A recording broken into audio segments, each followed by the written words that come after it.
Good evening and welcome back to Sleepy Gold and Silver. Tonight I have a specimen that feels like a small, quiet universe of classic Colorado vein minerals, soft grey rock, a frost of bright quartz crystals, warm brassy flashes of sulfides, and then those unmistakable little islands of pink that pull your eye in and gently hold it there. This is Rhodochrosite from the Sweet Home Mine, and it is one of those localities where even a single-hand specimen can carry the mood of an entire mountain range. High elevation, old tunnels, cold rock, and slow hydrothermal chemistry working in the dark.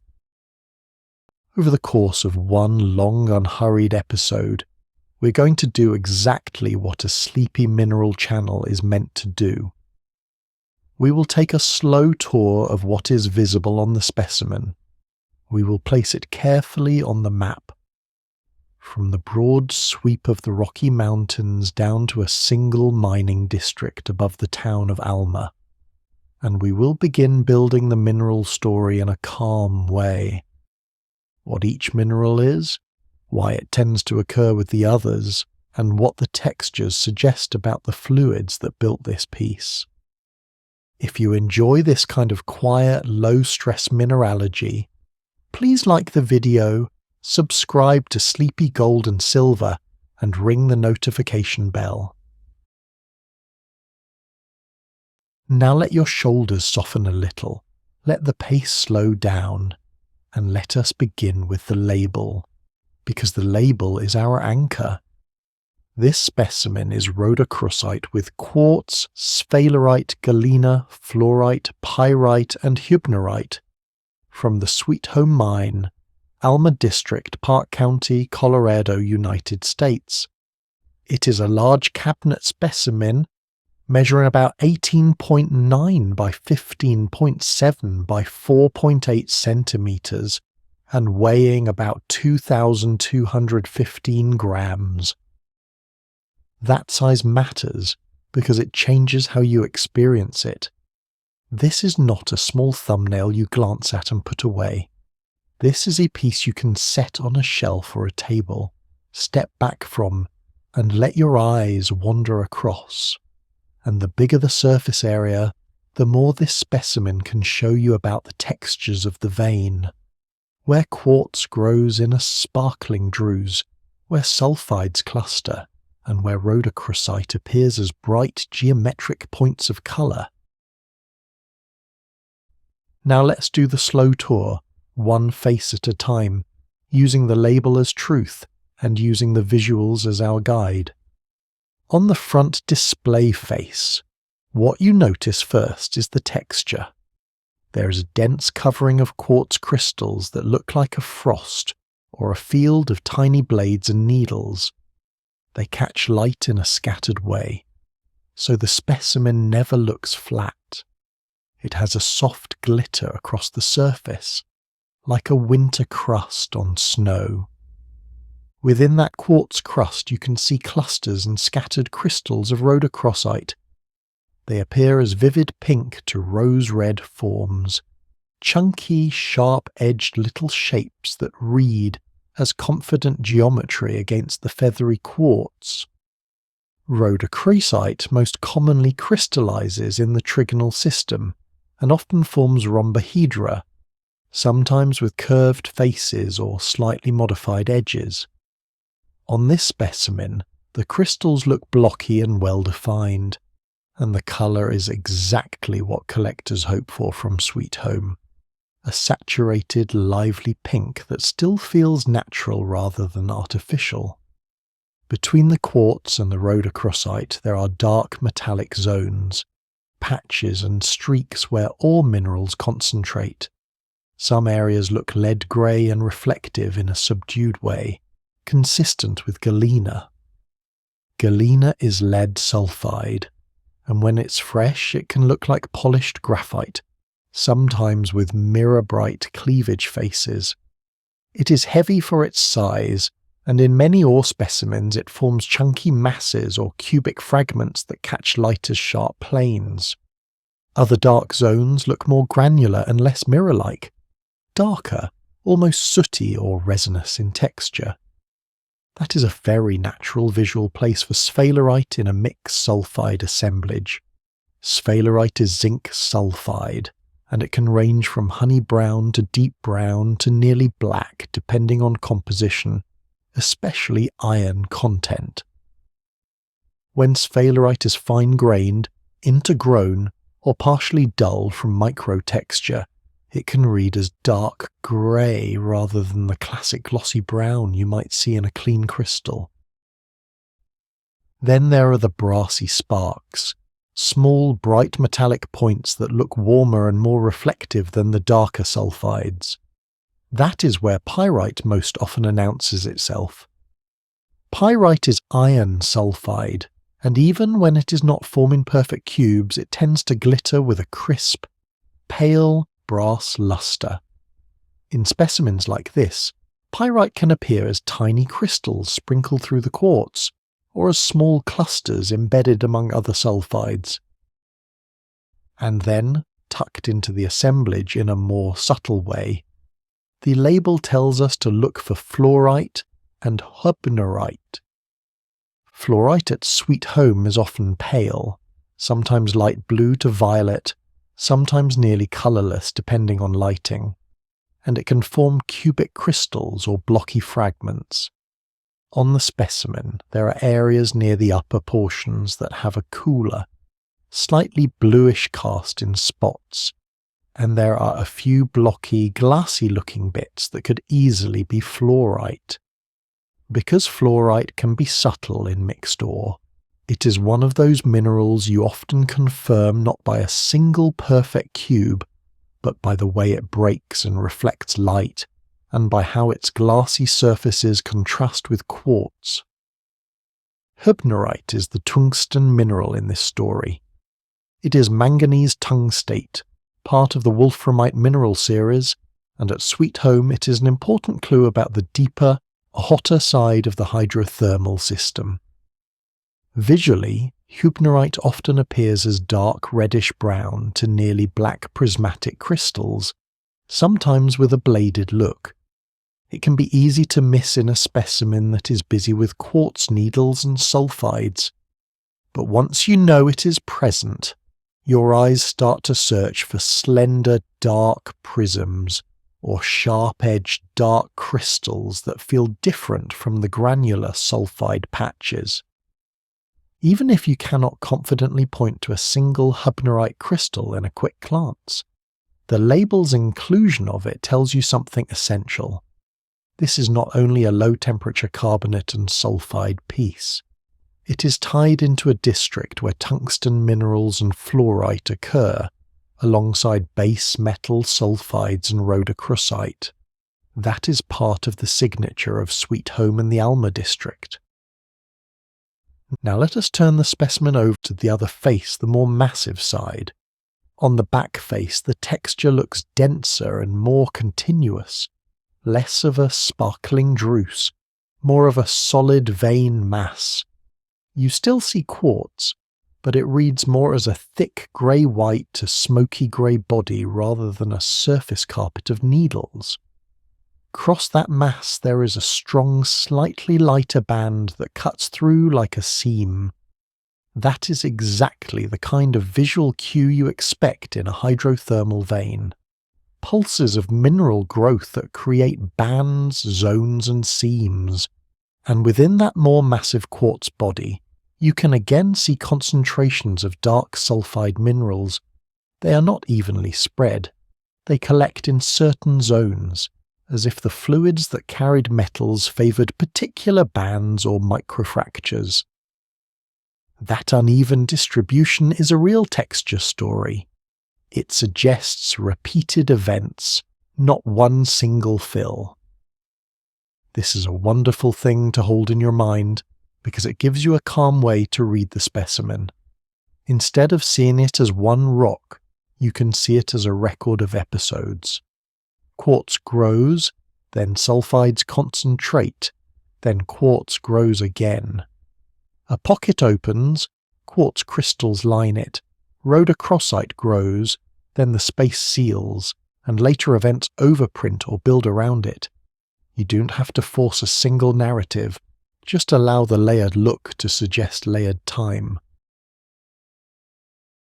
Now, because this specimen is from Sweet Home, it is worth pausing and letting rhodochrosite take centre stage for a moment, quietly, thoroughly, and with the kind of detail that makes mineralogy feel like a gentle study rather than a lecture. Rhodochrosite is manganese carbonate. Chemically, it sits in the same mineral family as calcite, which is calcium carbonate, and siderite, which is iron carbonate. These carbonates share a similar crystal structure family, and they often form rhombohedral crystals with perfect cleavage in 3 directions. That is one reason rhodochrosite can look so crisp and geometric when it grows well. Rhodochrosite's hardness is relatively low compared to quartz. It is not a scratch-resistant mineral the way quartz is. It is more delicate. It can cleave, it can chip, and it can weather. In nature, rhodochrosite can alter to manganese oxides that darken surfaces. But in a fresh Sweet Home specimen, especially one that has been stored well, the rhodochrosite can retain that vivid, clean pink that makes collectors stop scrolling and look again. That colour is not an accident. It is the manganese itself, along with subtle variations in chemistry and growth environment, that produces the characteristic pink to red hues. And because colour in minerals often reflects chemistry and growth conditions, the colour becomes part of the deposit story. Sweet Home is famous not only for producing rhodochrosite, but for producing rhodochrosite that is both richly coloured and well crystallised, often growing in pockets where conditions were just right for slow, open space growth. Rhodochrosite is also special in Colorado culture. It is the official state mineral of Colorado, in large part because of the Sweet Home mine's world-class crystals and the way they represent Colorado mineral heritage. When a Sweet Home rhodochrosite specimen rests in the hand, you are holding something that sits right at the intersection of mineral collecting and regional identity. Now let us bring quartz into the same kind of focus. Quartz is silicon dioxide, one of the most common minerals in the crust. But common does not mean boring. In ore deposits, quartz is often the main gang mineral, the framework that fills fractures and preserves textures. Quartz is hard, durable, and stable across a wide range of temperatures and chemistries. It is also an excellent recorder of hydrothermal processes, because it can grow in distinct textures, depending on whether a vein was open, whether fluids were boiling, whether fractures were repeatedly opening and sealing, and whether growth was fast or slow. On this specimen, quartz shows itself in at least 2 ways. One is the dense, needle-like druce, those tiny crystals that make a sparkling carpet. The other is the massive to banded quartz of the back face, where quartz reads as a solid vein fill. The combination is a classic pocket and vein story, massive quartz filling the main space, and then later, or locally, open cavities where crystals could grow into open space. Now, sphalerite and galena. Sphalerite is the principal ore of zinc, and in many polymetallic veins it occurs with galena, pyrite, and other sulfides. Galena is the principal ore of lead. In a hydrothermal vein, the presence of both often points toward a fluid system capable of transporting and depositing base metals in significant amounts, zinc and lead, often accompanied by silver. Sweet Home began life historically as a silver mine, and even in a specimen-focused era, the district's mineralogy keeps that polymetallic character. Pyrite, meanwhile, is almost a companion mineral to hydrothermal activity in general.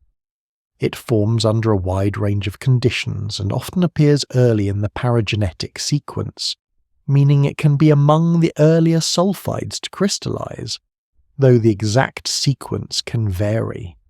Fluorite and hubnerite add depth to the story. Fluorite is calcium fluoride. It commonly forms in hydrothermal settings, especially in systems where fluorine-bearing fluids or fluorine-rich magmatic influences are present. Fluorite can be a sign of a broader magmatic hydrothermal environment and often appears with quartz, sulfides, and a suite of other minerals. Hubnerite is a tungsten mineral. Tungsten mineralization often ties into higher temperature hydrothermal systems, frequently associated with granitic intrusions, Griesen alteration, and deep vein environments. When you see tungsten minerals and fluorite together with base metal sulfides and rhodochrosite, you're looking at a system that has both a deep, hotter component and a more open space, pocket-forming component, where carbonates like rhodochrosite can flourish.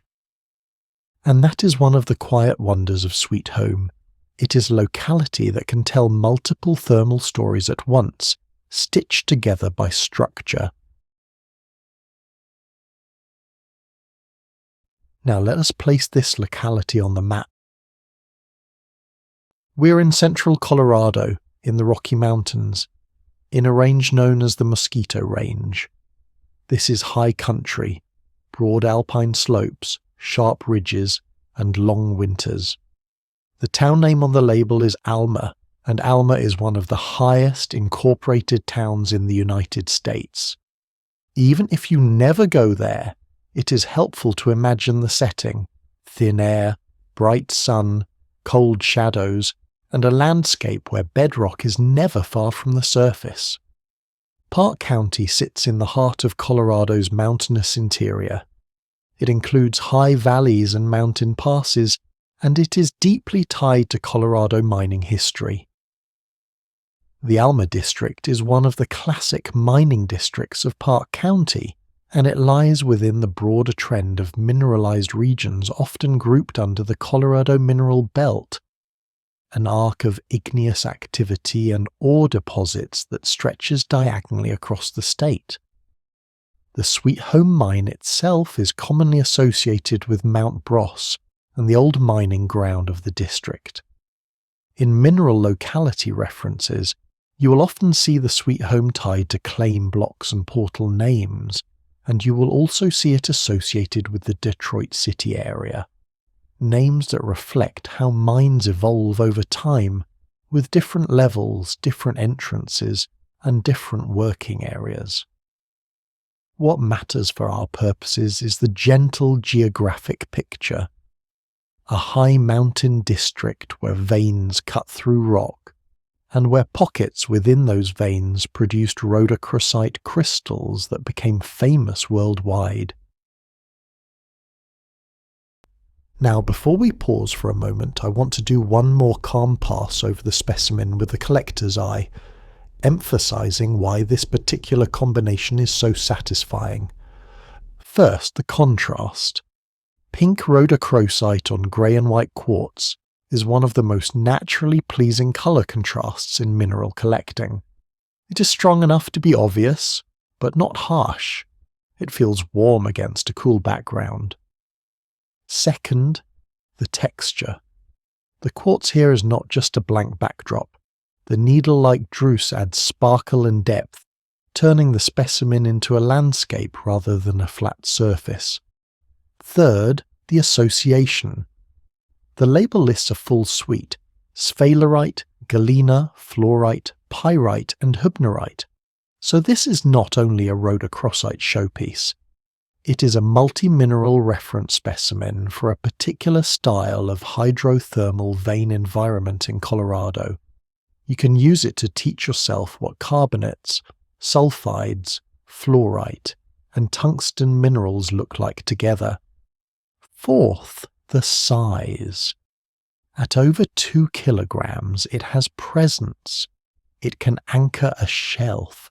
It can be a focal point. And because it is large, you can always find a new detail. A new rhodochrosite crystal, a new patch of sulfide sparkle, a new seam of quartz. So let us rest here for a moment with that image. A high Colorado vein turned into a single specimen, carrying both delicate open space crystals and dense ore textures. Now we can move deeper into the geology and the ore-forming processes, how the Alma District fits into Colorado's magmatic history, how fluids evolved from hotter, deeper conditions to cooler pocket-forming environments, and why Sweet Home is so unusually good at producing both sulfide ore and world-class rhodochrosite pockets.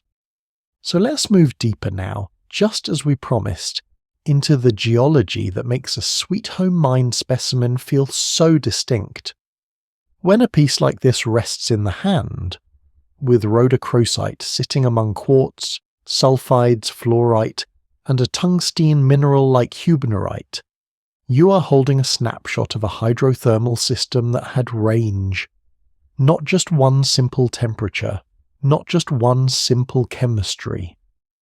This is the kind of mineral association that quietly tells you, this mountain ran hot for a long time, and the fluids changed as they moved.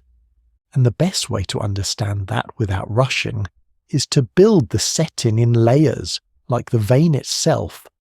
Start with the broadest layer, Colorado's mountains. The Rocky Mountains in Colorado are not one uniform block. They're a collage of crustal histories stitched together. Deep in the foundation are very old crystalline rocks, granites and gneisses, formed long before there were any modern mountains. Over that basement, younger sedimentary layers were laid down across ancient seas and coastal plains. Later, mountain-building episodes lifted and folded parts of that stack. And then, much later still, new pulses of molten rock rose through the crust, intruding into older rocks and heating groundwater into mineralizing fluids. That later magmatic chapter is especially important for Sweet Home, because Sweet Home sits within a broader trend of mineralized districts, often grouped as the Colorado Mineral Belt. You do not need to memorize that phrase, but it helps you imagine a diagonal corridor across Colorado where igneous activity and ore-forming systems are unusually common. In that corridor, the crust was repeatedly warmed, fractured, and injected with magma at various times. And whenever magma intrudes, it does two quiet but powerful things. First, it brings heat. Heat is the engine of hydrothermal circulation. Even ordinary groundwater becomes an ore-forming fluid when it is warmed, pressurized, and allowed to react with rock. Second, magma can contribute ingredients, gases, and dissolved components such as sulfur, carbon dioxide, and fluorine, and it can set the chemical tone of the system. Even when most of the water is ultimately snowmelt and rainwater recycled through the crust, magmatic influence can change what that water can carry and what it will deposit. Now, let us narrow from statewide to local. The Sweet Home mine is in the Alma District of Park County, in the Mosquito Range. The Mosquito Range is high, cold, and steep, and it is built of a mix of old crystalline basement and younger sedimentary rocks, cut by faults and intrusions. That mix matters because different rocks respond differently to fracturing, and different rocks contribute different chemical components to fluids. Old crystalline rocks like granites are strong and brittle. They fracture well.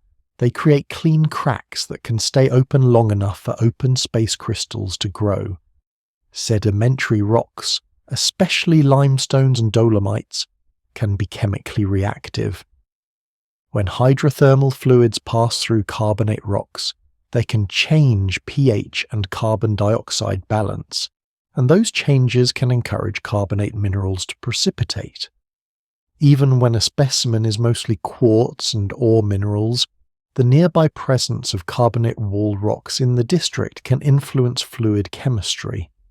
So in a district like Alma, you can have an excellent combination: brittle rocks that fracture and provide plumbing, plus reactive rocks that help tune the chemistry.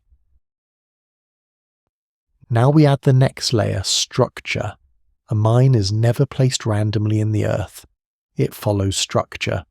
Veins follow faults, fractures, and zones of weakness. And Sweet Home is essentially a vein story. That means there was a repeated process of opening, fluid flow, and sealing. Imagine the simplest possible vein cycle, slowed down until it feels almost meditative. A fracture opens in the rock, maybe during a small slip event on a fault. The opening might only be a few millimeters wide, maybe a centimeter, maybe more in a dilational jog where the fault geometry creates extra space. Hot fluid, already moving through the system, finds that opening and flows into it. As it flows, it cools slightly, depressurizes slightly, reacts with the wall rock slightly, and those slight changes can be enough to make minerals precipitate. Quartz begins to line the fracture walls, sulfides begin to appear in certain microenvironments, carbonates may appear late. Eventually the opening seals, permeability drops, fluid finds a new path, or pressure builds until the vein reopens. Then the cycle begins again. A vein is not a single moment. It is a rhythm.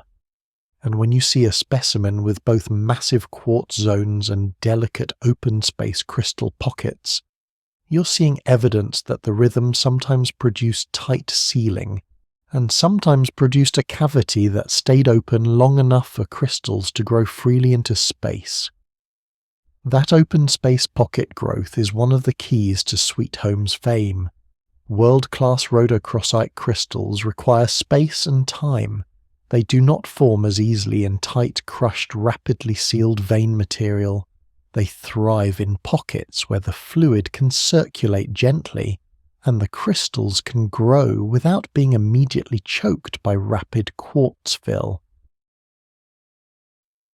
Now let us talk about the fluid itself, because fluid is the artist here. Hydrothermal fluid is mostly water, but it is not simple water. It is water that has been warmed and pressurized, and it has been chemically trained by rock. It dissolves silica. It carries metals. It moves along fractures, and it is sensitive to change. In the Sweet Home system, the mineral suite suggests a system that evolved through time and depth. Quartz is everywhere in hydrothermal veins because silica is abundant and quartz is stable. Quartz can precipitate from a wide range of hydrothermal fluids over a wide range of temperatures. It is the framework.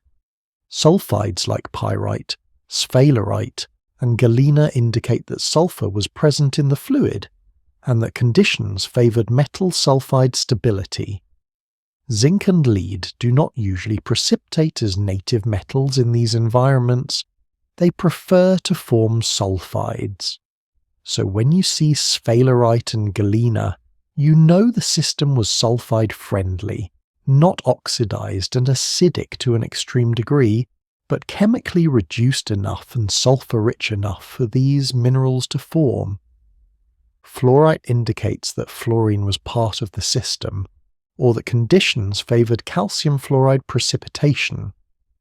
Fluorine is an interesting component in hydrothermal geology because it can travel with magmatic fluids and it can form complexes with metals, influencing transport. You do not have to hold all of that complexity in your mind. For a sleepy channel, it is enough to remember a gentle rule of thumb. Fluorite often shows up when the hydrothermal system has a magmatic flavor and a well-developed vein environment. And then there is hubnerite. Hubnerite is part of the wolframite series, a family of tungsten minerals. It is the manganese-rich end member. Tungsten veins are often associated with granitic intrusions and relatively higher temperature hydrothermal fluids compared to the shallowest epithermal environments. The presence of a tungsten mineral in the sweet home association is a quiet signal that the system had depth and heat, at least during some stages. Now, what about rhodochrosite? Rhodochrosite is manganese carbonate. It tends to form when manganese in solution meets carbonate chemistry that favours precipitation. That often means a fluid rich in bicarbonate or carbon dioxide, and conditions where the fluid's pH and carbon dioxide balance shift, enough to make carbonate minerals stable. One of the calm ways to think about carbonate precipitation is to think about dissolved carbon dioxide like a knob you can turn. If a fluid carries a lot of dissolved carbon dioxide, it can carry carbonate species in solution. If pressure drops or temperature changes, carbon dioxide can separate out as a gas phase. When carbon dioxide leaves solution, the fluid chemistry shifts. That shift can increase the tendency for carbonate minerals to precipitate, especially if metals like manganese are present. So a fracture opening event which causes pressure drop can encourage carbon dioxide to degas. Degassing can encourage carbonate precipitation, and carbonate precipitation, in pockets, can produce rhodochrosite crystals. Now let us weave these ideas into a likely mineral sequence, because sequence is what makes a multi-mineral specimen feel coherent rather than random. In many vein systems with Sweet Home's character, you can think in terms of stages. An earlier stage can be dominated by quartz and higher temperature components, with minerals like pyrite and sometimes tungsten minerals appearing as the system taps deeper, hotter fluids. Quartz fills major fractures and builds the structural backbone of the vein. As the system evolves, base metals become prominent. Sphalerite and galena precipitate in zones where sulfur activity, temperature and fluid composition favour them. These sulfides can form as patches, seams and intergrowths with quartz. This is where the vein becomes a true ore vein, rather than a simple silica vein. Fluorite can appear in certain stages, often associated with evolving fluid composition and temperature. Fluorite can appear with quartz and sulfides, sometimes as later pocket minerals, sometimes in intergrowths. Then, in a late stage, often in pockets, often in open space, carbonates can become important. Rhodochrosite, along with related carbonates in some systems, can crystallize in cavities where the fluid is cooler, where carbon dioxide chemistry is favorable, and where growth is not immediately interrupted by rapid sealing. This is not a rigid script that every Sweet Home pocket follows. Nature is more flexible than that. But as a calm conceptual model, it works beautifully. Early framework, then ore, then pockets. And the specimen shows that pocket character clearly on the face with druzy quartz and scattered pink crystals. It looks like an open space environment where quartz line the cavity, and rhodochrosite grew later or alongside in a way that allowed clean crystal faces. Now let us deepen the story with two related ideas, mixing and zoning. Hydrothermal systems often involve more than one fluid source. One source can be deep, warm and influenced by magma. Another can be shallower, cooler, and dominated by meteoric water, snowmelt and rainwater that seeps down, warms and rises again. When these fluids mix, chemistry can change quickly. Mixing can shift temperature, salinity, acidity, and oxidation state. Those shifts can trigger mineral precipitation. So in a district like Alma, you can imagine deep fluids rising along structures, while cooler meteoric water circulates through fractured rock at shallower levels. Where they meet, the fluid chemistry shifts. And those meeting zones can be excellent places for minerals to precipitate. Zoning is the spatial expression of this evolution. In many vein systems, deeper portions can show minerals stable at higher temperature and pressure, while shallower portions show minerals stable at lower temperature. Even within one mine, you can see changes with depth, different sulfide ratios, different gangue minerals, more abundant fluorite in certain zones, more abundant carbonates in others, and pockets appearing preferentially where open space and chemistry align. Sweet Home is famous for pockets. Pockets are not distributed evenly. They tend to form where fractures created cavities, and where fluids could circulate without sealing too quickly. These might be at certain structural intersections, or along certain vein segments where dilation was favoured. This is where structural geology becomes quietly important. Veins often grow thickest and most open at bends, stepovers, intersections, and changes in fault orientation. These are the places where stress creates small voids. Those voids are where crystals grow. So, even without seeing the underground workings, you can imagine the mine as a three-dimensional network of fractures, with certain zones repeatedly opening and closing.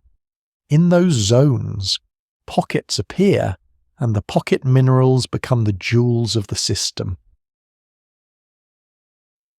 Now let us talk about why Sweet Home rhodochrosite is so often intensely coloured and sharply crystallized. Colour in rhodochrosite is tied to manganese, but the intensity of colour can also reflect purity and growth environment. If rhodochrosite grows in a setting with fewer impurities and steady conditions, colour can be clean and saturated. If growth is disturbed or impurities are abundant, colour can be muted, zoned, or altered. Sweet Home pockets often produce crystals that appear relatively clean and vivid. That suggests that, at least during those late pocket stages, the fluid chemistry and growth environment was stable enough to allow high-quality crystal growth. It also suggests that the pockets were not heavily oxidizing, because manganese carbonates can be prone to alteration in more oxidizing near-surface environments. Another part of Sweet Home's reputation is crystal habit. Those classic rhombs that look like little geometric candies scattered across quartz. Crystal habit is partly structural, because rhodochrosite likes to form rhombohedral shapes, and partly environmental, because the balance between growth rates on different crystal faces determines whether edges are sharp or curved, whether faces are smooth or stepped, and whether crystals look blocky or elongated. In calm terms, you can think of crystal shape as the visible signature of a growth environment. A stable pocket with steady supply can produce well-formed shapes. A chaotic, rapidly changing environment produces more irregular growth.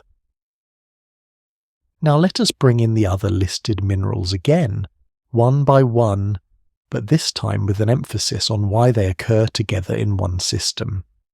Pyrite, as a common sulfide, often forms across a wide range of stages. It can precipitate early when sulfur is present and iron is available, often forming small crystals or disseminations. It can also appear later in some systems. In the specimen, the brassy points sprinkled among the quartz needles are exactly the sort of subtle pyrite presence that add sparkle and awe character without dominating. Sphalerite and galena tend to reflect a base metal stage. They indicate that the fluid carried zinc and lead, and that conditions favoured sulfide precipitation. In many districts, these minerals are also associated with silver, either as silver-bearing sulfur salts or as silver incorporated in galena or associated minerals. Even if the specimen is not labelled as silver-rich, the district's broader polymetallic nature makes that association plausible at the system level. Fluorite indicates a fluid that had fluorine available and conditions where calcium fluoride could precipitate. Fluorite can also form late, sometimes in cavities, and it can coexist beautifully with quartz and rhodochrosite. It is often a quiet mineral on a busy specimen, but it adds a distinct hydrothermal signature. Hubnerite, as a tungsten mineral, suggests that at least some portion of the hydrothermal system reached conditions suitable for tungsten transport and deposition. Tungsten is not a casual, everywhere metal in vein systems. Its presence suggests a more specific geochemical environment, often linked to magmatic input and deeper conditions. In Sweet Home, it adds that extra dimension. This is not only a carbonate and base metal vein. It is part of a broader magmatic hydrothermal story. Now let us talk about one of the most soothing and useful tools in ore geology, thinking in terms of solubility and saturation, like slow weather in a bottle. Picture hydrothermal fluid moving through a fracture as a solution carrying dissolved components. If the solution is undersaturated, it carries minerals but does not deposit them. If it becomes saturated or supersaturated with respect to a mineral, it starts depositing that mineral. Quartz precipitation often begins when silica solubility drops due to cooling or pressure change, or simply because the fluid has reacted enough with rock to reach saturation.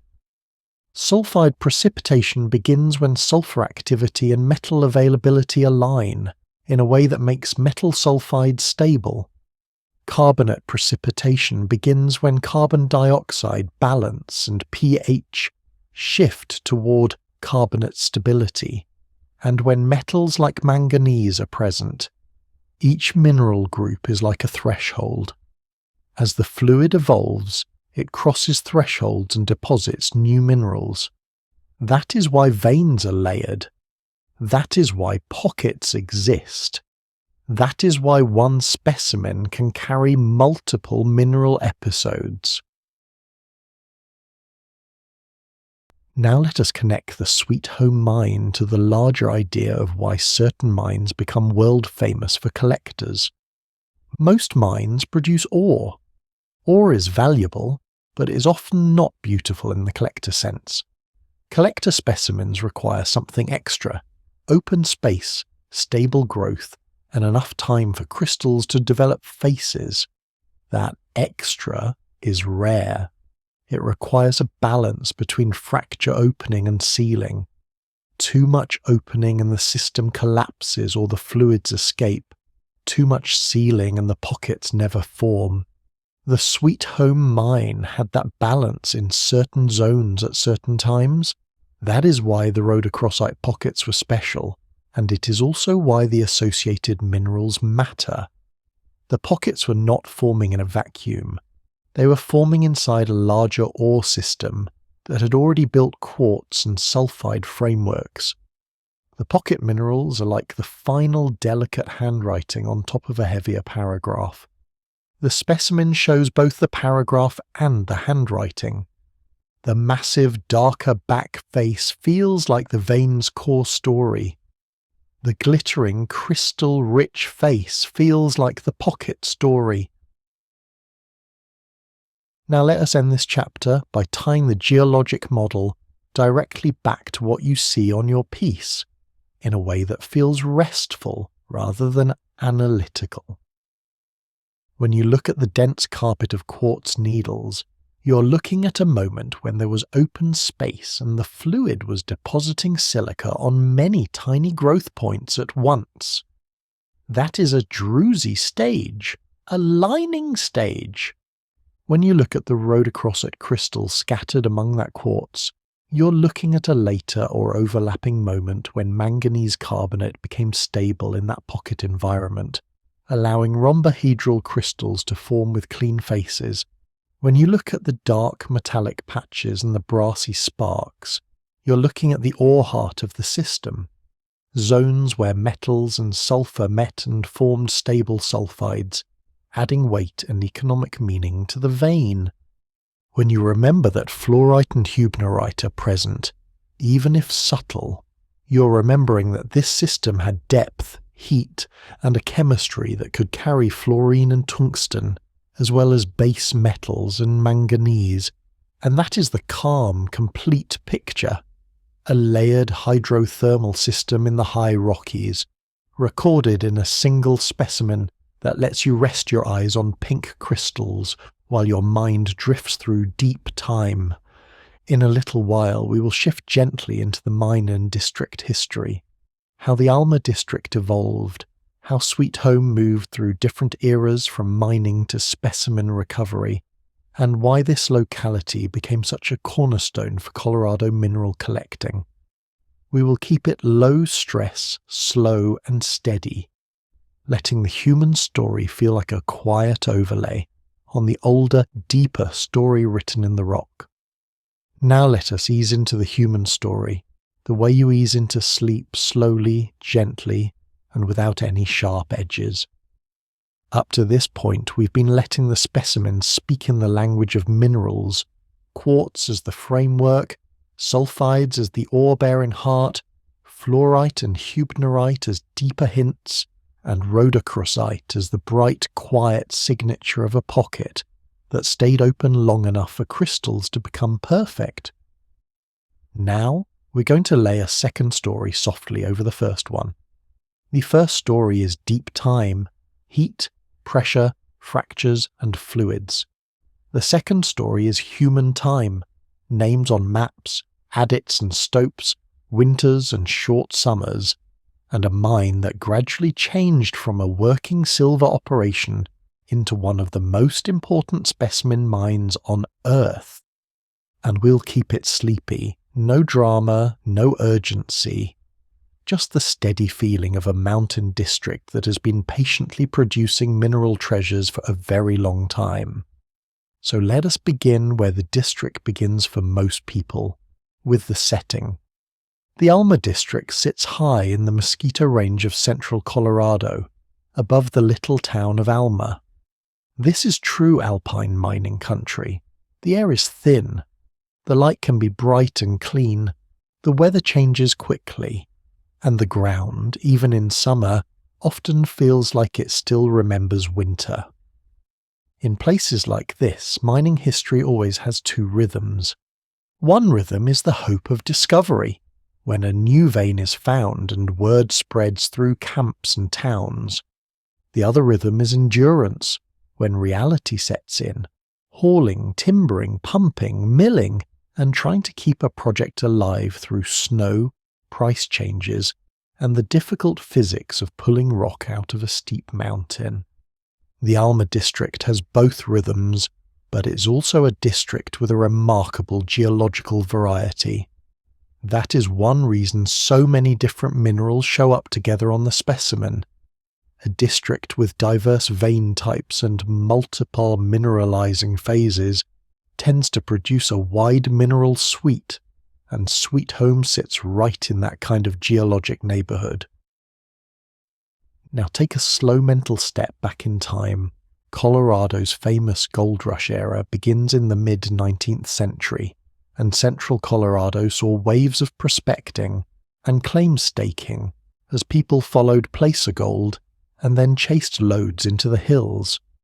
In districts like Alma, early attention often went to placer gravels, streams and gulches where heavy gold could concentrate. Over time, as the easy placer ground was worked over, attention shifted toward hard rock veins, sulfides in quartz, base metals, and silver-bearing structures that demanded more infrastructure and more processing. By the time the Sweet Home mine enters the story, the region already has a mining culture. People know what veins look like. They know how to stake claims. They know how to build mills and move ore. The mountains are still harsh, but the idea of mining camps has become familiar. Sweet Home was established as a silver mine in the early 1870s. In that era, silver mining in Colorado often relied on processing methods that were sensitive to the chemistry of the ore. And here is one of those quiet historical details that feels almost poetic when you look at the specimen. Rhodochrosite, the mineral we treasure today, was not always treasured by miners. In early silver operations, rhodochrosite could be seen as a nuisance mineral because it could interfere with certain silver recovery methods of the time. In other words, the very manganese carbonate that collectors now celebrate for its colour and crystal form could complicate the work of recovering silver efficiently in a 19th century mill. That is such a gentle reminder of how values change. The miner's goal is metal recovery. The collector's goal is beauty and information. The rock did not change. The human relationship to it changed. And slowly, the district began to reveal what it truly had. By the late 19th century, Colorado had become known as a source of fine rhodochrosite, and Sweet Home became increasingly significant as a producer of well-formed crystals. Over time, Sweet Home developed a reputation for rhodochrosite that was not only pink, but vividly saturated and beautifully crystallized. Specimens that did not merely look good under a lamp, but looked good from across a room. This is the beginning of Sweet Home's dual identity. On one hand, it is a mine, claims, tunnels, ore, and economics. On the other hand, it is a locality, a source of some of the world's finest rhodochrosite crystals, a place that becomes part of museum culture and collector culture. Those two identities overlap, but they are not the same, and the transition between them is a large part of the Sweet Home story. The mine was worked intermittently as a silver operation through the 20th century, and like many historic mines, it experienced cycles of activity and quiet. Mines in high elevation districts often do. Markets shift, costs shift, ownership changes, technology changes, and every change leaves its mark in the workings, sometimes literally in the form of new levels, new stopes, and new access routes. Eventually, Sweet Home closed as a conventional mining operation in the later 20th century. But the story did not end. In some ways, the story was just gathering itself for the chapter that would make Sweet Home famous far beyond Colorado. Now let us drift into that modern specimen chapter in the same calm tone we have used all night. In the early 1990s, Sweet Home was reopened not primarily as a metal mine, but as a specimen mine, worked with the intention of recovering world-class mineral specimens. That is a very different kind of mining. Specimen mining is not just mining plus collecting, it is a different mindset. In a metal mine, you can break ore aggressively, crush and mill, because the goal is recovery of metal value. In a specimen mine, the goal is to preserve fragile crystal pockets, open spaces lined with quartz and rhodochrosite that can be ruined by careless blasting or rough handling. So specimen mining tends to be quieter underground, more careful, more methodical. It involves watching the vein textures closely, learning where pockets tend to form, reading subtle changes in the rock, and using controlled techniques to open cavities without shattering what is inside. That kind of work is one reason Sweet Home specimens often have a special, alive quality. They look like they came from open space because they did. They look delicate because they are. And yet the matrix can still carry the heavy, dark language of ore. because the pockets formed within an ore-bearing vein system. In the year 1992, Sweet Home produced one of the most famous rhodochrosite specimens ever recovered, a large, intensely coloured crystal from a pocket that collectors would come to know by name. That specimen became known widely in museums and collector circles, and it helped cement Sweet Home's status as a world-class rhodochrosite locality. Even if you never memorize the names of famous pockets or famous pieces, the takeaway is simple and soothing. The mine still had surprises left. Deep inside a mountain that had already been worked for generations, there were still cavities that had remained sealed for millions of years, waiting to be opened. That is part of why mineral collecting can feel like a quiet form of wonder. The crystals are not invented. They are discovered. They were always there. The only change is that a human finally found the right place, at the right time, with enough patience to open a pocket gently.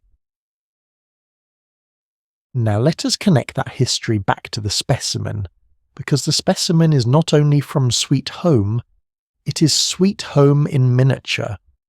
Your label lists rhodochrosite with quartz, sphalerite, galena, fluorite, pyrite, and hubnerite.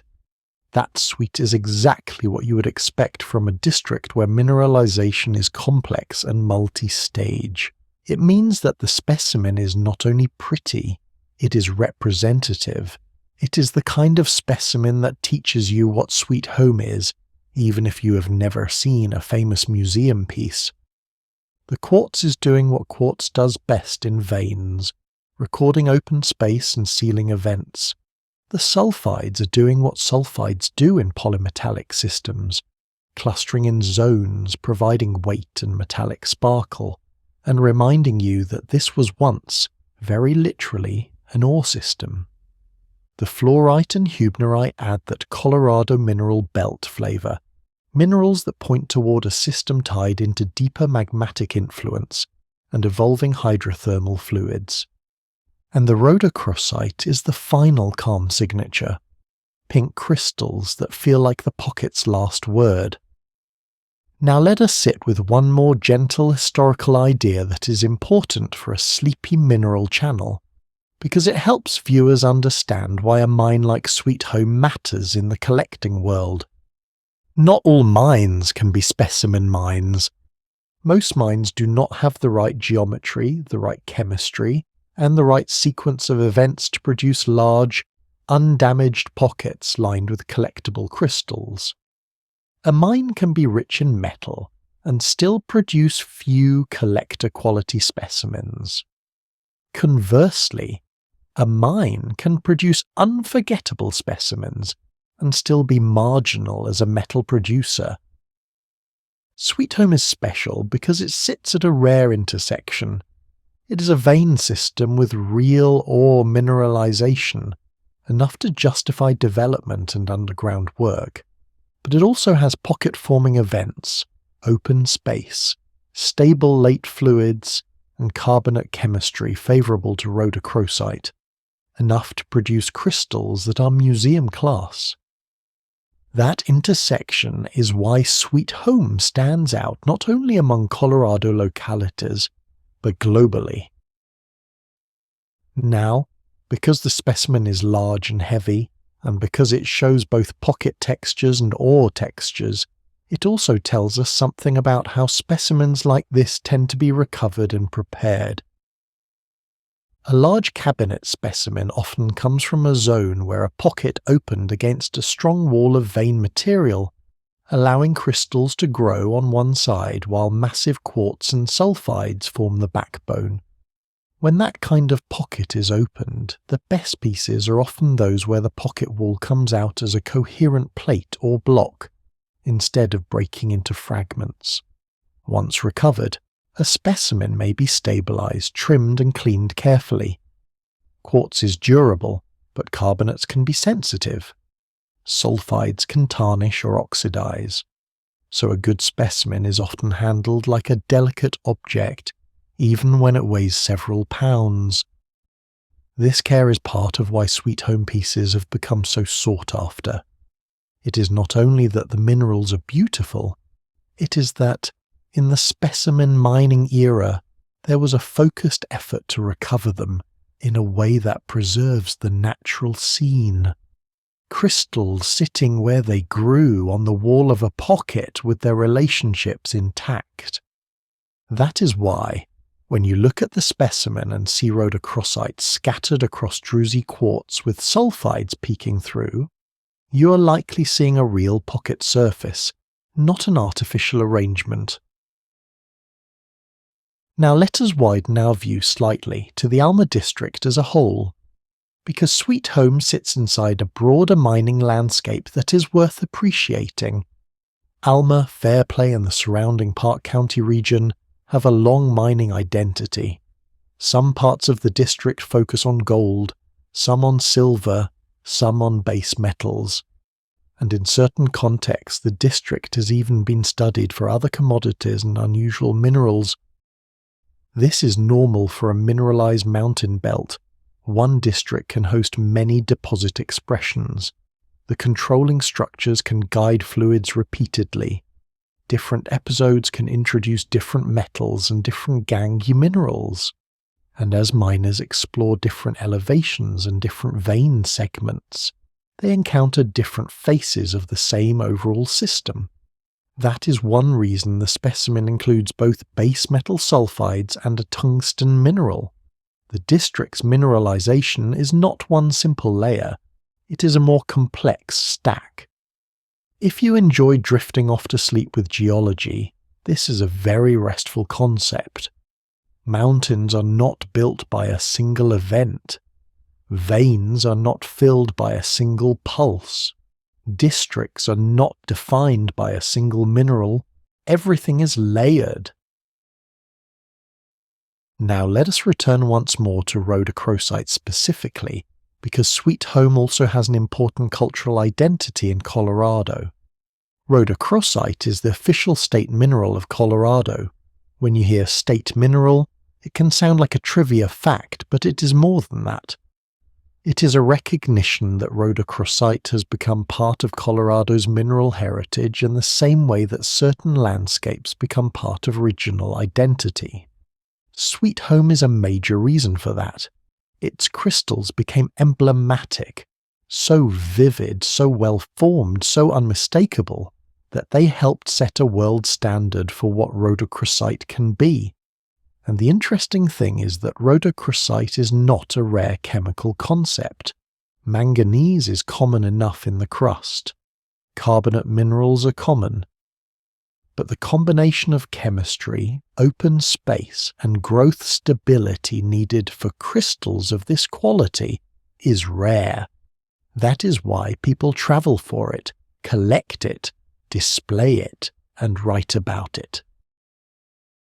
Now, because this is Sleepy Gold and Silver, and because we are ending a long-form episode, I want to give you a quiet collector's wrap-up that feels like putting a book gently back on the shelf. When you place a Sweet Home rhodochrosite specimen in a collection, you're not only adding a beautiful mineral, you're adding a reference point. You're adding an example of a hydrothermal pocket environment where carbonates and quartz work together. You're adding a classic Colorado mineral belt association, where fluorite and hubnerite appear, alongside base metal sulfides. You're adding a piece of Alma District mining history, a high mountain story that spanned from 19th century silver work to late 20th century specimen recovery. And because the specimen is large, about 18.9 by 15.7 by 4.8 centimeters, and about 2,215 grams, you are adding a piece that can anchor a display and invite slow looking. It is the kind of specimen that rewards quiet attention. In bright light it sparkles, in soft light it becomes calm and textured. The quartz needles become a gentle frost. The pink rhodochrosite becomes a warm constellation. The sulfides become quiet metallic islands. And for a sleepy channel, that is exactly what we want. A specimen that can hold the viewer's attention without demanding it. Now, before we close, let us do one last calm pass across what you might say to yourself, as a collector, when you see a sweet home piece like this. You might say, this is a pocket surface, preserved. You might say, this is a multi-mineral vein story, not a single mineral show. You might say, this is Colorado, high, cold and mineral rich, captured in one slab of rock. You might say, this specimen teaches as well as it decorates. And then you might simply let yourself stop analysing and just enjoy the colour. Because the best mineral specimens do two things at once. They teach you what the earth does, and they give your eyes something restful to hold. So as we come to the end of this Sweet Home Mine episode, I want to thank you for spending this quiet time with me on Sleepy Gold and Silver. And if you want to guide the next episode, leave me a comment with what you would like to drift off to next. Another classic Colorado district, a silver camp from Nevada, a gold quartz vein from California, a telluride specimen, a skarn, or something completely different. For now, let the mountain quiet down again. Let the quartz become soft, like frost. Let the pink crystals become distant lights. Let the metallic flashes fade into shadow. And let the idea of deep time, slow fluids moving through stone carry you gently towards sleep.